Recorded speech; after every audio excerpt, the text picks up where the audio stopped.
Seorang anak perempuan dari keluarga yang mengalami kekerasan dalam rumah tangga ikut terseret menjadi korban kekerasan dari ayahnya. Laporan diterima oleh Polrestabes Makassar dari seorang anak perempuan inisial FI 17 tahun yang sering mendapatkan perlakuan kekerasan dari ayahnya. Ungkap Kasat Reskrim Polrestabes Makassar, Kompol Devi Sujana. Dosen Psikologi Universitas Hasanuddin, Atina Saraya SC MSc, mengemukakan situasi anak korban kekerasan bukan situasi yang ideal untuk pertumbuhan dan perkembangan anak. Sebenarnya, situasi seperti itu bukan situasi yang ideal untuk mendukung tumbuh kembang anak secara optimal.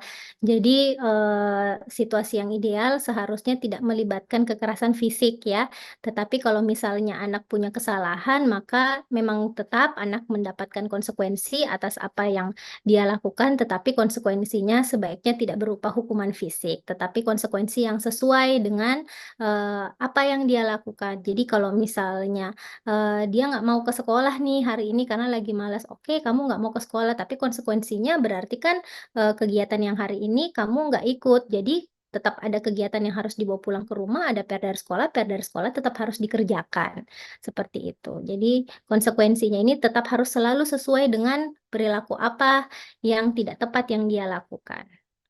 Hukuman fisik terhadap anak atas kesalahannya bukan menjadi solusi yang tepat diberikan oleh orang tua, namun diberikan konsekuensi yang sesuai dengan apa yang dilakukan oleh anak. Sebenarnya kasus, kekerasan ini cara menanganinya saya rasa berbeda ya, sangat bergantung sama bentuk kekerasan seperti apa dan bagaimana kondisinya pada saat dia mengalami kekerasan itu sehingga mungkin, bentuk intervensinya antara satu anak dan anak lainnya bisa berbeda-beda. Tetapi jika memang anak itu adalah korban kekerasan sebaiknya, dia mendapatkan bantuan profesional. Boleh misalnya diajak untuk, konseling ke tenaga profesional, ke psikolog atau misalnya ke konselor jika mana hal-hal seperti ini memang dibutuhkan dan, ada sumber dayanya yang bisa kita, jangkau untuk itu.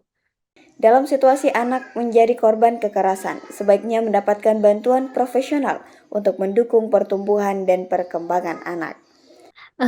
Jika misalnya anak menjadi korban kekerasan tentu perlu mencari bantuan ya, bantuan secara hukum, kemudian bantuan psikologis. Jadi, korban ini diajak untuk mengunjungi bantuan-bantuan tersebut, saya rasa sekarang sudah banyak ya lembaga bantuan hukum yang bisa menawarkan itu secara gratis dan juga bantuan psikologis yang, bisa ditawarkan oleh pemerintah untuk membantu anak-anak seperti ini secara gratis. Jadi kita encourage anak-anak ini dan keluarga keluarga, dari anak ini untuk diajak juga. Biasanya, kan bukan cuman, anaknya saja ya yang menjadi korban, tetapi perlu dicek juga misalnya anggota keluarga lain. Apakah misalnya ada adiknya yang mungkin, tidak menjadi korban, tetapi mungkin selama ini menyaksikan. Nah, adik ini juga, boleh untuk diajak konsultasi juga.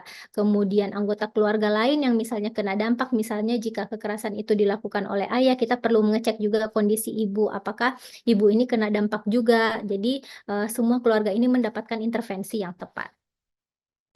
Bantuan profesional seperti mengunjungi psikolog akan membantu anak dalam pertumbuhan dan perkembangan di tengah keluarga yang mengalami kekerasan. Dibutuhkan intervensi yang tepat jika diperhadapkan dengan situasi anak korban kekerasan oleh ayahnya dengan mencari bantuan hukum dan psikologis. Abinah Rahma Ahmad, Andi Muhammad Syafrizal, Unhas TV.